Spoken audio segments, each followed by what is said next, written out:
Mesdames, Messieurs, bonsoir, bienvenue aux 20h sur Info Télévision et tout de suite les titres de cette édition. Assemblée nationale 2022, le gouvernement défend le budget 2023 de l'État devant les membres de la Commission des finances et du budget pour l'exercice 2023 et ce depuis la semaine dernière. Nous parlerons sport dans cette édition. Le 3 décembre prochain à Yaoundé sera lancée la 3e édition du semi-marathon Kulnam, organisé par la Fédération camerounaise d'athlétisme. Voilà pour les titres, les détails dans un court instant.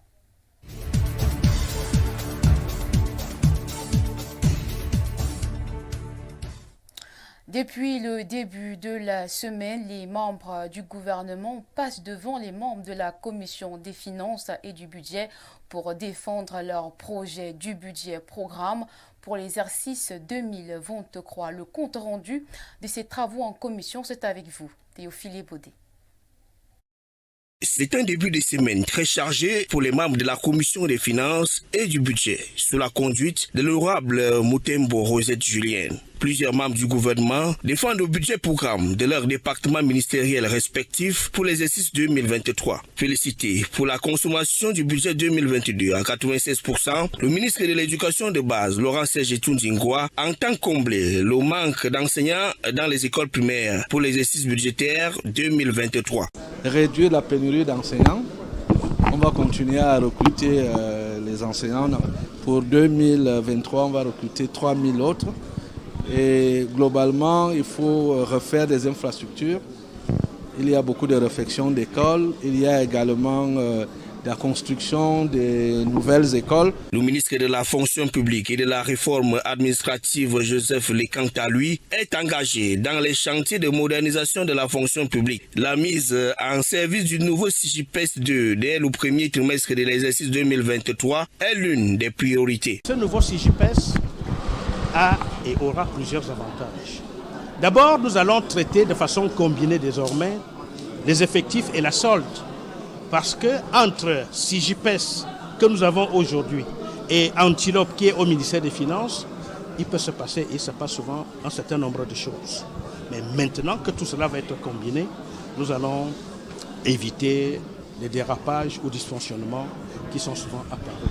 Le ministre du Commerce, Luc Magloua-Mbargatana, poursuit son objectif qui vise à renforcer le niveau de résilience du pays pour la disponibilité des produits de grande consommation. L'enveloppe relative se chiffre à 8 milliards 240 millions de francs CFA. Les politiques publiques qui sont mises en œuvre dans notre pays ont permis d'épargner au Cameroun de la pénurie généralisée des produits de grande consommation. Faites un tour dans nos marchés. Les produits existent. Nous n'avons pas la pénurie que connaissent les autres pays, beaucoup d'autres pays dans le monde. Le bon fonctionnement ainsi que le développement du pays nécessitent un examen rigoureux des projets du budget programme par les élus de la nation. L'élection présidentielle de 2025 fait déjà l'objet de plusieurs convoitises. Et dans la région de l'Est Cameroun, les chefs traditionnels ont déjà eu leur candidat. Il s'agit du président du Parti national du Rassemblement démocratique du peuple camerounais, Paul Biya. Les détails dans ce reportage que signe Patrick Bomba, Floribert Samba. Les chefs traditionnels Mbororo de la région de l'Est Cameroun appellent à la candidature du chef de l'État, son Excellence Paul Biya, aux prochaines élections présidentielles. Nous avons demandé au chef de l'État de se porter candidat aux prochaines élections présidentielles, car il a protégé les Bororo avec les exactions de coupures de route dans les départements de l'Homme et de la KDI, avec les troubles venant de la Centrafrique. Les Bororo ont été sécurisés, nos patrimoines ont été protégés par le pouvoir public. Cet appel est lancé au cours de l'Assemblée générale du regroupement de ces chefs traditionnels tenus à Mandjou, dans le département du Lom et Djerem. De ces assises, il ressort l'installation du bureau exécutif régional avec à sa tête Younoussa Abdoulaye. C'est une très belle initiative. Il y a beaucoup de petits problèmes qu'ils pourront régler, n'est-ce pas, en appui à l'autorité administrative en appui à l'autorité traditionnelle. Et je pense que nous ne pouvons que les encourager dans ce sens. Dans le même élan, les bureaux exécutifs départementaux du Lom-et-Djerem et de la KDI sont installés. Une motion de soutien et de déférence adressée au chef de l'État, son Excellence Paul Biya, est lue et remise au sous-préfet de l'arrondissement de Mandjou pour transmission acquis de droit. Alors que son examen est annoncé à l'Assemblée nationale, la loi de finances de 2023 ne cesse de faire réagir plus d'un. Et c'est au tour de l'opposition de s'inquiéter au sujet de cette pression fiscale. Le reportage de Spara. Pas encore promulguée, mais déjà contestée, la loi de finances 2023 ne cesse de susciter des réactions, au sein de la classe politique notamment, dans les formations dites d'opposition. La suspicion d'une loi suicidaire pour les plus démunis fait écho. C'est pour cela que l'État maintenant va de manière aveugle à ce que je suis tenté d'appeler l'inflation fiscale.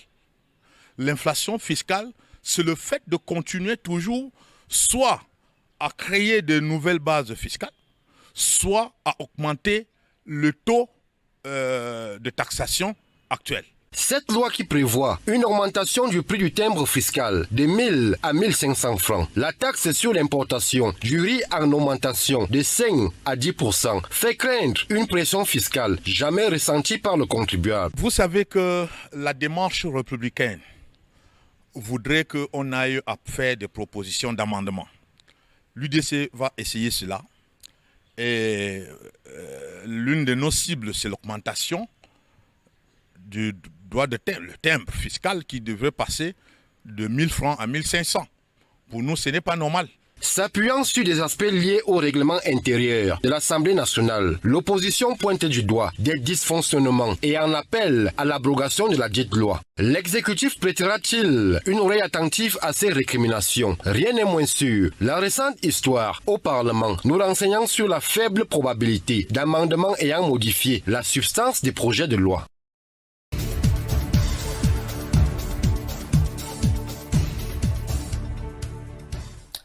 Le ministre de l'Éducation de base, Laurent Serge Tundingwa, président du comité de pilotage du PAREG, préside ce lundi 28 novembre 2022 les travaux de la session ordinaire et extraordinaire du comité du PAREG. Les précisions de Bernardine Florence Ga, Michel Messy. Passer en revue le plan de travail des activités du programme d'appui à la réforme de l'éducation au Cameroun pour le compte de l'exercice 2022 et valider le programme de travail du budget annuel du PAREC pour l'exercice 2023. Tel est le but des sessions ordinaires et extraordinaires du PAREC présidées ce lundi 28 novembre 2022 par Laurent Serge Tundingwa, ministre de l'Éducation de base. Il est donc question d'affiner et de toiletter ce travail de manière à en permettre une exécution sans heurts et efficace au cours de l'exercice 2023. Le patron de l'éducation de base exhorte les chefs de projet du PAREC n'ayant pas atteint les résultats attendus au terme de la première vérification de tout mettre en œuvre afin que les résultats soient atteints et que les prévisions de décaissement de nouvelles ressources soient mises à la disposition du Trésor public et du PAREC. Il est donc normal que chaque fin d'année, nous puissions procéder à l'évaluation de tout ce qui a été fait sur le terrain avec notre partenaire et ensuite soumettre un budget approprié aux objectifs de la nouvelle année. Nous sommes donc réunis ici pour ces deux aspects et qui nous permettront non seulement de voir ce qui a pu être fait, et je voudrais dire ici que nous avons fait des avancées considérables et ce qui reste à faire, qui est encore énorme, ce projet à lui seul ne suffira pas pour résoudre les problèmes éducatifs qui sont ici ciblés. Le Mineduc adresse également sa gratitude au ministère de l'économie pour le soutien constant apporté au PAREC et plaide pour l'établissement d'un partenariat mondial pour l'éducation de la note du gouvernement relative aux dispositions prises en vue du relèvement à l'horizon 2026. Nous avons déjà fait un parcours qui permet de dire et de démontrer l'importance de ce projet, tant quant à l'encadrement pédagogique, quant à l'encadrement des structures qui sont en place et qui fonctionnent. Donc, c'est pour des nouvelles perspectives. Notons que ces travaux des sessions ordinaires et extraordinaires se tiennent à Yaoundé. Université de Maroua, les étudiants de la faculté de sciences économiques et de gestion sont réunis depuis quelques jours pour un doctoriel. Une rencontre coordonnée par les professeurs titulaires et les services centraux qui vise à évaluer les résultats des recherches des doctorants. Le reportage de Fabien Payanfou, Amidou Kao. Les étudiants de la faculté des sciences économiques et de gestion de l'université de Maroua se retrouvent. Ils sont des doctorants répondant au traditionnel séminaire doctoral qui regroupe leurs encadreurs, les enseignants et autres experts des universités d'État. Cette semaine scientifique s'inscrit dans les missions de l'université, notamment celles relatives à la recherche. Donc c'est dans ce contexte et dans cet esprit que l'on peut comprendre que l'on dédie toute une semaine aux activités de recherche. Pendant 10 jours, les futurs docteurs de la faculté des sciences économiques et de gestion de l'université de Maroua vont exposer les résultats de leurs différentes recherches selon la méthodologie scientifique appliquée ici à l'école doctorale de la FASET. Enthousiastes et conscients du défi académique à relever, les étudiants en économie, marketing, finance, fiscalité, commerce et autres disciplines connexes restent concentrés sur l'essentiel. Nous attendons de ce séminaire, c'est de rentrer nantis de capacités et de compétences encore plus grandes pour affronter le monde de la recherche qui présente des enjeux multiples aujourd'hui. Nous avons besoin des outils statistiques et des orientations de ces grands maîtres qui sont devant nous pour pouvoir bien appréhender notre question de recherche. L'école doctorale de la faculté des sciences économiques et de gestion de l'université de Maroua, bien plus qu'un établissement de l'université, est une plateforme conquérante et productive des experts dans les différents domaines des sciences de gestion de l'économie au Cameroun et dans la sous-région Afrique centrale.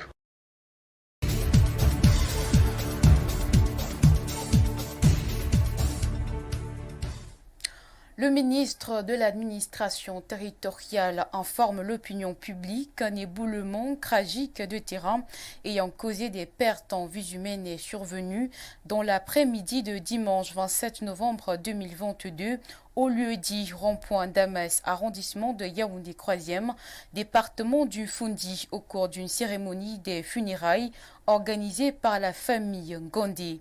Informé par la situation, le président de la République, son Excellence Paul Biya, a instantanément instruit le ministre de l'administration territoriale de mobiliser les autorités administratives qui se sont déployées sur le lieu du tragique événement, accompagné du maire de la ville et des responsables des forces de maintien de l'ordre pour porter assistance aux victimes. Les recherches effectuées par les éléments du Corps national des sapeurs-pompiers, les forces de maintien de l'ordre et les équipes de la direction de la protection civile, avec le concours des populations, ont permis d'extraire 15 corps des décombres. Ils ont été acheminés pour identification vers l'hôpital central de Yaoundé. 4 blessés ont été formellement identifiés. Ils sont actuellement pris en charge au centre des urgences de Yaoundé et à l'hôpital de district d'Efoulan. Un périmètre de sécurité a été matérialisé autour du lieu du sinistre pendant la durée de l'enquête prescrite par le chef de l'État pour élucider les causes du drame. En ces douloureuses circonstances, le président de la République adresse aux familles si durement éprouvées ses sincères condoléances et sa compassion émue et souhaite un prompt rétablissement aux blessés. Yaoundé le 28 novembre 2022, signé le ministre de l'administration territoriale à Tangandi, Paul. Les allers-retours des mototaximans dans les villes de la capitale Yaoundé sont de plus en plus conséquents et néfastes. Des attitudes d'incivisme qui sont le plus souvent caractérisées par la non-connaissance du code de la route, comme nous le précise Landré Pierretta Massayoga. L'abondance des mototaximens dans la ville de Yaoundé et ses environs devient un risque pour les passagers de jour en jour car confrontés à leur incivisme notoire. Un incivisme qui se justifie par la non-connaissance de la notion du code de la route. Les motomens se comportent mal sur la voie publique parce qu'ils n'ont pas la formation requise. Ils ne font pas de permis, ils ne vont pas à l'auto-école. Ils se retrouvent seulement derrière les motos. Et à partir de là, on va se retrouver donc avec cette mauvaise conduite et ce mauvais comportement dans la voie publique. Selon certains citoyens, ces conducteurs de moto sont d'autant plus attachés aux revenus financiers qu'à la vie des personnes qu'ils transportent. Comme il n'y a pas d'emploi, donc beaucoup de jeunes se lancent sur la moto. Et ça fait que, bon, quand ils sont sur la voie publique, donc il y a un peu la course de vitesse. Donc on se précipite, il faut l'argent à tout prix. Plusieurs faits sont très souvent reprochés à ces mototaximens en cas d'incivisme sur la voie publique. Le défaut de permis de conduire, le défaut de gilet pour les transporteurs par moto à titre commercial. Il est donc nécessaire que ce secteur d'activité soit réglementé et les conducteurs recadrés pour éviter des accidents de la circulation.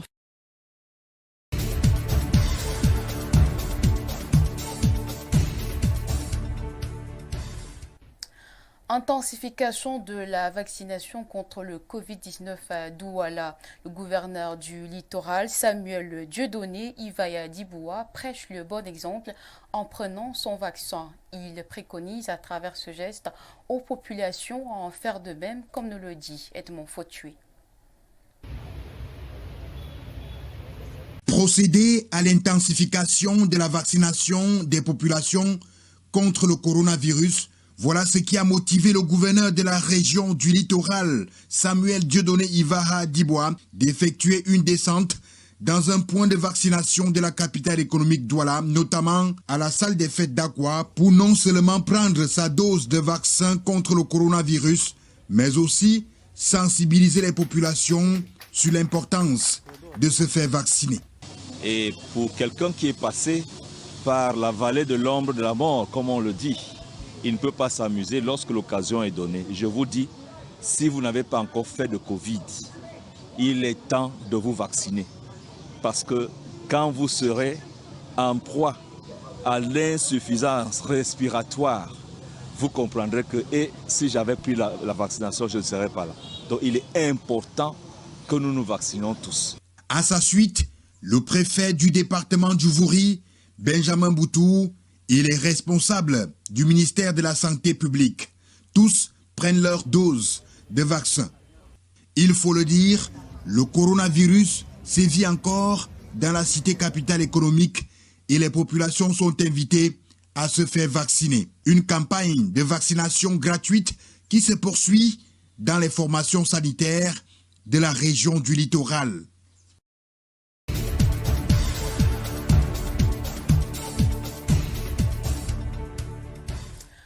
La fin d'année est la période idéale pour les acteurs de la culture d'exprimer leur savoir-faire et ceci à travers divers festivals qui sont de véritables plateformes pour la promotion de la culture, dites-vous, Francina Teba. Les festivals sont de véritables plateformes d'échange entre les professionnels, les amateurs et les amoureux de l'art. Moment fort entre les acteurs et promoteurs culturels à travers des échanges de services, des démonstrations qui sont faites ainsi que des conférences, débats et des expositions entre autres. Ces vitrines contribuent à l'essor et à la promotion de la culture. C'est le mélange de cultures qui arrive lors d'un festival. Vous allez voir par exemple, nous avons près de 15 pays qui arrivent. Nous avons là plusieurs cultures parce que chaque pays a son identité culturelle. C'est un grand rendez-vous du donner et du recevoir entre les acteurs culturels de diverses nations. Un festival, c'est un moment festif pour l'art. C'est une promotion, c'est une identité culturelle qu'on vend. Donc dans notre cas au Cameroun, il n'y en a pas beaucoup de festivals, mais ceux qui sont là essayent au mieux de valoriser l'art, de faire la promotion. Vous voyez que quand tout ce monde-là se rassemble, les questions du livre seront vraiment posées sur la table. Et donc là, on a des séances de dédicaces. Là, nous avons des concours de dictée. Là, nous avons plusieurs contrats à signer avec d'autres partenaires venus de l'étranger. La fin d'année est le moment par excellence des festivals au Cameroun. Une période propice pendant laquelle les artistes exposent leur savoir-faire tout en promouvant la culture et se la graine du monde.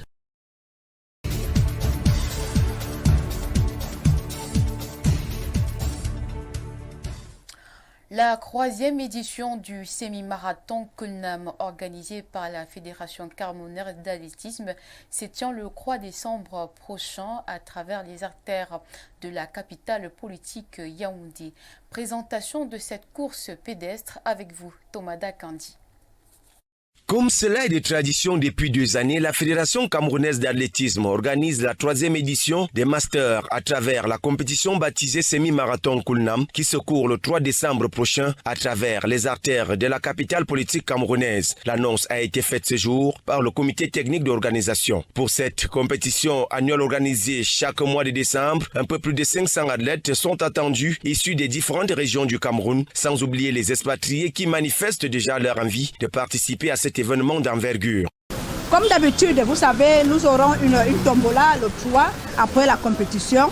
La course même en elle-même partira dès 6 heures au niveau de l'hôtel de ville. Juste là, vous voyez à la CNPS, et il y aura 2 courses, un semi-marathon et une course de 10 km. Et vous allez voir avec nous la marraine qui sera au départ. L'événement qui va connaître des innovations nouvelles au cours de cette année bénéficiera de plusieurs appuis. Je représente le petit peuple, dont les personnes vulnérables. Et nous invitons tous les Camerounais à venir encourager ce que fait déjà notre fille, notre sœur. Parce que c'est ces encouragements qui vont encore faire qu'elle aille encore de l'avant. Le rendez-vous est donc pris pour le samedi 3 décembre prochain à Yaoundé où le top départ sera donné dès 6 heures précises.